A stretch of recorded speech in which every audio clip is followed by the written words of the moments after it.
Welcome back to your Tuesday Buckeye Talk from cleveland.com. This was not what we were planning to do, Doug Lamarice and Nathan Baird, but we are going to talk about the firing of Northwestern coach Pat Fitzgerald.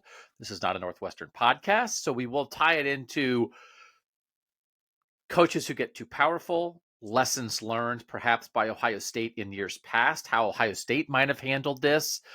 And then, as you guys know, this is one of those things I always say, like, nobody cares where you went to school. But in a situation like this, like, I went to Northwestern. My daughter's a student at Northwestern. And so, like, I don't want anyone to think, like, oh, Doug's taking it easy on his school. So we'll talk about that a little bit. But we want to talk about, like, a Big Ten football perspective. There's only 14 schools in this conference right now, Nathan. And Northwestern just fired the second longest tenured coach behind Kirk Ferentz. Just thinking about that and thinking about what Pat Fitzgerald's reputation was before this, what his success in the Big Ten was before this, what's your level of surprise and shock the way this all went down? Yeah, so I was still on time off last Friday, when this story broke. Very, a very PR controlled kind of thing, trying to shove it out the door on a Friday afternoon and get it past the student paper, which didn't work. And at first, I thought, before you start hearing the allegations and the specific details, I thought it seemed kind of lame. Oh, they're 2 weeks without pay in the middle of July when nothing's going on anyway. It seemed like a very slap on the wrist. And but then once you start hearing the allegations, it's shocking, and maybe we shouldn't be shocked anymore. But we've spoken on this podcast on a number of occasions about some level of respect that we had for Pat Fitzgerald and the job he had done building that program and taking that program above the making it greater than the sum of its parts on quite often over the years. And um, that's obviously a surface level kind of view that we're getting. We're not inside that program, so we don't know about things like this going on. But certainly from the outside, there was no reason to suspect these sorts of things were so prevalent, but also probably a good reminder to never assume that they're not. Yeah, I mean, if you had said, here's the situation, list the programs where you think this would most likely happen, of the coaches that are there. I mean, Pat Fitzgerald and Northwestern, I think, would have been pretty low on the list of where you think something like this would happen. And again, if you guys are not aware of what came out in the report, it was a report that there were accusations of hazing within the program. Northwestern had an internal report done, and that report said, yes, they confirmed that there was hazing and all these kind of just unbelievable things of players being forced to be naked and in odd situations and being pushed past other players in the lock. Just a lot of really unbelievable stuff. And that it was confirmed. And the idea in the report was that, well, maybe Pat Fitzgerald didn't know about it. And so that's a lot of this. And so this is a little nitty gritty that maybe I can get into later if anybody cares. The Northwestern president initially, Nathan, as you said on Friday, suspended him for 2 weeks now in the summer. It's not even like 2 games, it's 2 weeks now. And that was the punishment. And then the Daily Northwestern, the student paper, came out with very specific accusations where everybody learned what this was and was like, oh my gosh. And then Northwestern basically said, well, we knew that. It was in the report. And then it's like, okay, well, then how was it a 2-week summer suspension for this stuff? And so I do think in the end, if he knew about it and there are accusations of he did a clap that was an indication of like, hey, do this to freshmen, whatever. If he knew about it, firing, no doubt about it. If he didn't know about it, and when the president finally fired him on Monday night, the president said, well, even if he didn't know about it, he should have. If he didn't know about it, I do think if Northwestern would have given him an actual punishment, if they said, hey, we don't think he knew about it, but you should have, you're in charge, it's your program, you've been the head coach for 17 years, and they had suspended him for half a season and said he's going to get training, he's going to do, like, we're going to reassess everything, I think there might have been a chance here that but once they are way under on the initial thing, and then the president comes out and says, like, immediately after the student newspaper report is like, hey, I probably gave him too light of a suspension, And now the more stuff comes out, and now there's more student newspaper stories on Monday about where there racial situations in the past that were mishandled that made players feel like it was a segregated program. Then you get to the firing. So it's a first year president at Northwestern. They had a longtime president who retired. They hired the Wisconsin president. She tragically was diagnosed with cancer soon after Northwestern announced her hiring last year. And she couldn't take the job and she died. She Mm-hmm. passed away. It's so sad. Rebecca Blank. So they hired Michael Schill from Oregon, and he's new. Again, it's not about me, but it's just like I happen to be. I'm just in a situation that a lot of you guys listening are when it's like, hey, it's your school. Like when you hear about Ohio State, right? I mean, we always say this. There's some people who cover Ohio State or Ohio State grads. We don't happen to be Ohio State grads, but this is like we were at New Student Week for my daughter in September, and it was like the president was just starting that week also. Like he's really new. So they're in flux, and it's not an excuse. The AD is fairly new because Jim Phillips, the longtime Northwestern AD, left to be the commissioner of the ACC. So they had a longtime president and a longtime AD who I think in the end might have let Pat Fitzgerald do whatever he wanted to do, which I think some of this falls on their doorstep. And now the new administration failed when the report came out. So anyway, I think in the end, did you feel like I texted to our text subscribers on when the Daily Northwestern student newspaper report came out? I texted to our text subscribers, I think he's going to get fired. Then there was sort of a pushback from some players, and it felt like, well, maybe, I don't know. And then the next stuff came out. It was like, no, he's going to get fired. Did you think he was going to get fired? Do you think the firing is justifiable? And by the way, again, it's just a little bit weird, and but it's like my wife and I are like getting emails from Northwestern, like as parents of students. Yeah. Hey, parents of a student, here's a note from the Northwestern president about firing Pat Fitzgerald. It's like, oh, I need that for work too. Thanks. I'm going to use this for work. But the president said it was his decision and his decision alone. So I do think when they say, now the board of trustees can make presidents do things. Sure. When you as a president, and then like most of the worst allegations about the hazing, they were like, oh no, yeah, that was in the report. And when you got the report on Friday, you announced a 2-week summer suspension, and on Monday you fire him. And it's basically the same facts. There is a leadership vacuum there, Nathan. Like that is a long way to go from a 2-week summer suspension to a firing over when you had most of the information already. But anyway, did you think he deserved to be fired on Monday? We actually had a discussion about this. You, me, and our boss, just in the course of having some meetings about our coverage. We were talking about this situation, and I brought up at that moment, like, well, there are still other people within the program coming out and saying maybe this is one disgruntled person who created these allegations.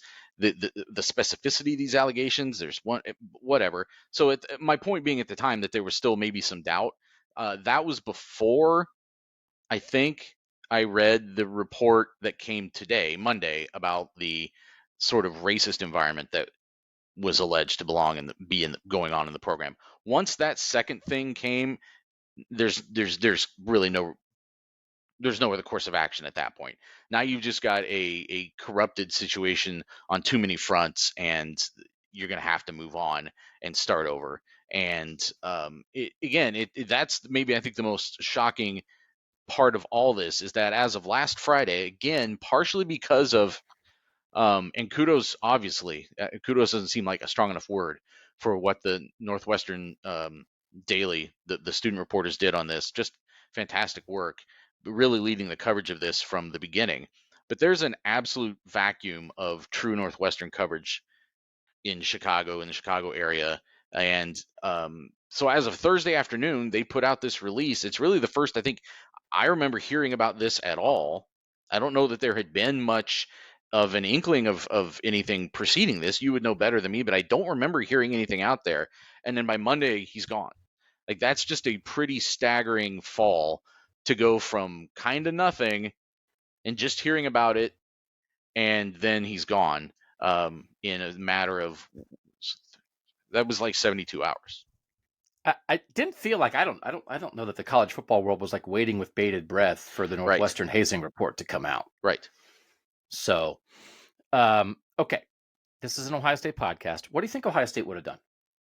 And there are some specifics we can get into first, but as we think about this, and there are discussions, we are going to tie some Ohio State things in the past, the way Ohio State handles things, the difference between a gigantic, tremendously successful football program and a smaller, still in the same conference, but not nearly as successful football program. Certainly it factors in somewhere here. But when this, so the hazing report comes out, and the difficult thing is Northwestern had the information, but was very released a generic sort of summation of the report. They did not release the specifics.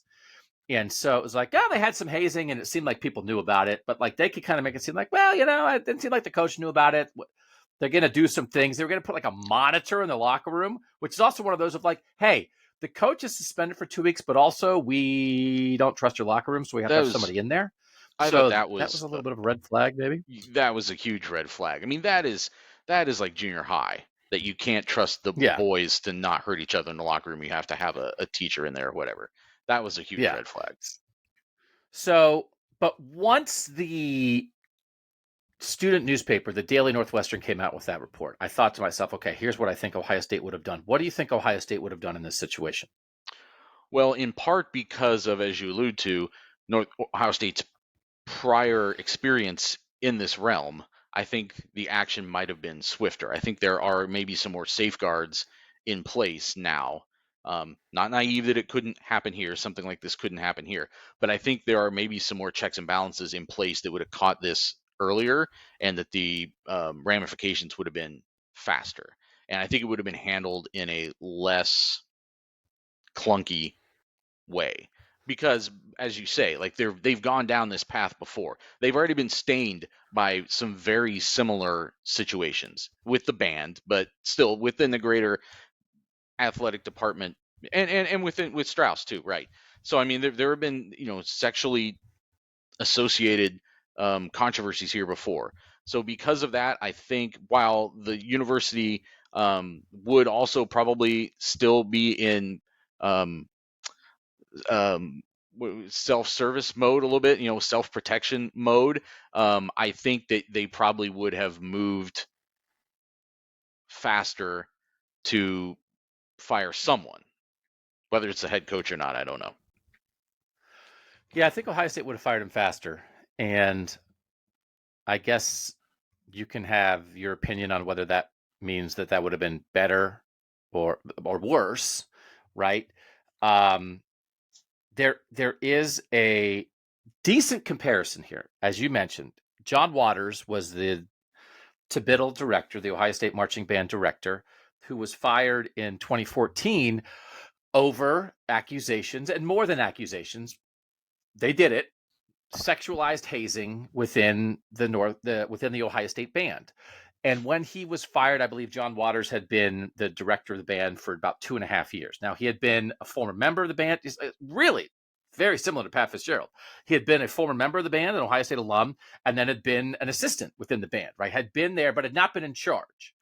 And so he was fired in the summer of 2014. He then filed a lawsuit against Ohio State that dragged on for a while. He was trying to get his job back. And I think along the way, what he and his lawyer were claiming was that he was trying to change it, that he had only been there 2.5 years. And he was aware of what the hazing that was going on within the marching band, some of it of a sexual nature or sexualized nature, people marching in their underwear and that kind of things, and forcing people to do very uncomfortable things that they did not want to do. I mean, it's just like that part of it is, if you're like, I don't know that there's a lot of hazing defenders out there anymore. Nathan, it is 2023. Back in my You'd be day, I tell you surprised. what, No, go look at my Twitter feed right now.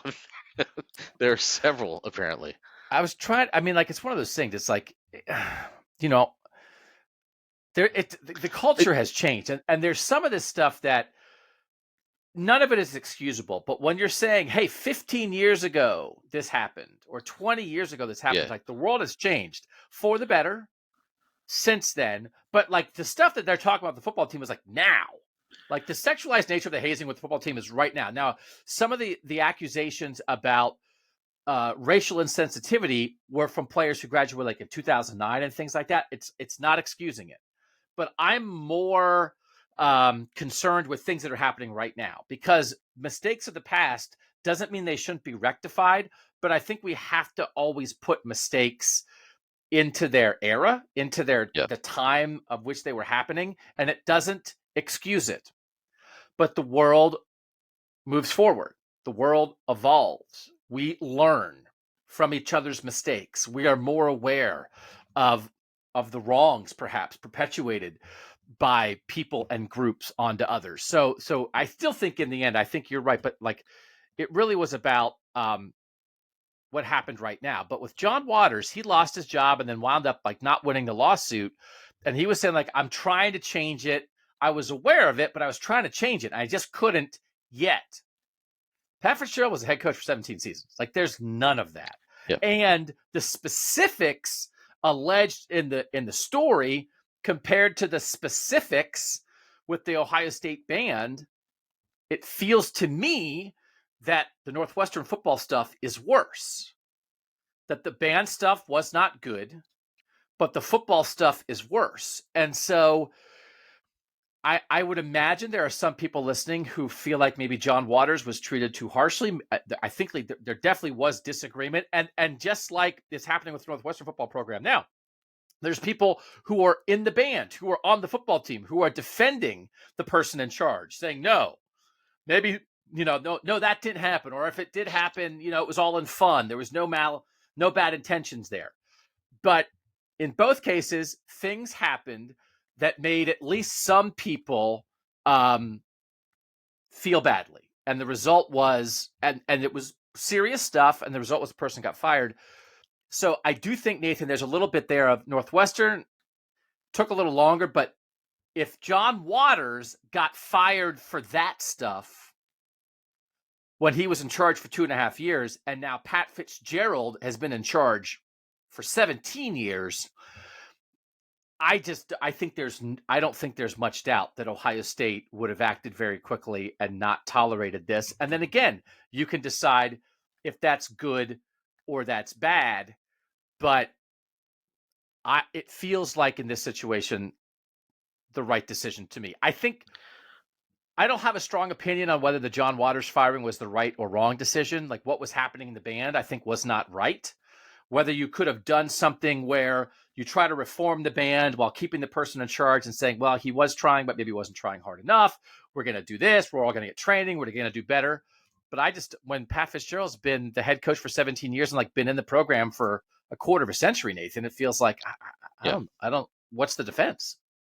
I think he's been on staff since 2001. He came back to join the staff as assistant, and then I think took over as head coach. Was it 2005 for Randy Walker? Somewhere around 2006. Yeah. So Randy Walker, the current head coach, passed away, and Pat right. Fitzgerald was an assistant and was promoted, as an alum, like probably maybe wasn't 100% ready to be a head coach, but Very in the young. circumstance, a tragic circumstance, was promoted. But like, again, then what stuck around for almost 2 decades. So I think that might be the caveat to the question you're answering. It's like, what would Ohio State have done in a vacuum? We gave our answer to that. What would Ohio State have done to the equivalent Ohio State success coach of Pat Fitzgerald at Northwestern? Because he wasn't just a guy who's been there a long time. I mean, you become kind of an institution. I think they, 3 10-win seasons over the course of his tenure, which is, I mean, you remember, you were there when Northwestern was not just at the bottom of the Big Ten. They were really the worst program in college football in a lot of ways, or one of them, right? The very short list, just and for a long time, were a bit of a laughing stock. And to then come back and do what he's done, win a couple of divisional championships, lead Ohio State at halftime of the 2020 Big Ten championship game. I mean, he had lifted Northwestern above what it thought it could be. And when you have a coach like that, and maybe this is leading into things you also want to talk about, when you have a coach like that, those guys are much harder to fire for any reason usually than the guy who's been there for 2.5 years. So it wasn't just his longevity, it was what he means to that program. I mean, they just built a new practice facility up there that's awesome. They are trying to raise money to renovate their glorified high school stadium that they have that we have to endure every couple of years. And none of those things I think would maybe be in the works, at least to that extent, without the success and presence that Pat Fitzgerald was. I mean, this is a guy who, when NFL jobs were coming open, Chicago Bears, Green Bay Packers, he would be mentioned for jobs like that. And there was this sense that if he's not going to leave for that, then maybe he's going to stay at Northwestern for life. And even without having, we talk about, well, when's Ryan Day when he finally has a breakthrough, wins a national championship? Does that make him more enticing on to an NFL team or whatever? Like Pat Fitzgerald was in that seat already by just winning 10 games a couple of times at Northwestern because he was that respected in the game. And 72 hours later, here we are. 17 seasons, 9 winning seasons in the 17, which isn't easy at Northwestern. 10 bowl games in 17 years at Northwestern. And that's with 2 horrible seasons the last 2 years, 3-9, 1-11, 1-8 in the Big Ten. Both of the last 2 years, as Ohio State fans know, 2018 and 2020, Northwestern wins the West, plays Ohio State in the Big Ten championship game. So clearly raised the level at Northwestern. And I was just reading the president email again. Anybody want me to recite a presidential email that was sent to Northwestern families? No, that's not good podcasting. Dear Northwestern community, no, I'm not going to read it. Okay, dear Douglas, dear.